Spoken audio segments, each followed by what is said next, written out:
สบายดีทุกคนวันนี้ฮาสิมาขุดจิโปมนะทุกคนมาขุดจิโปมมันเพิ่มกันว่าสิได้อีกบ่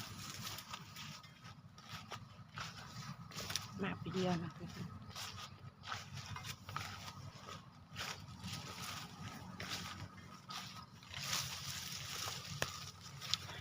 กดไลค์กดติดตามเนเด้อทุกคนYouTube สาวนาลีเนาะ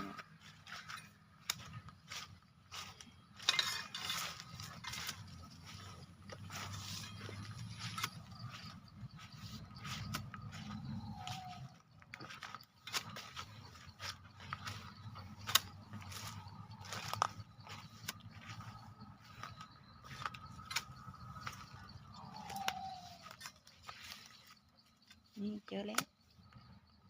เดี๋ยวจะให้เบิ่ง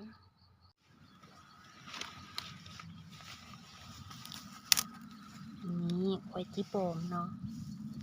กล้วยแหลกแหกมานทุกคนมาเบิ่งว่าสิตัวใหญ่หรือตัวน้อยเนาะ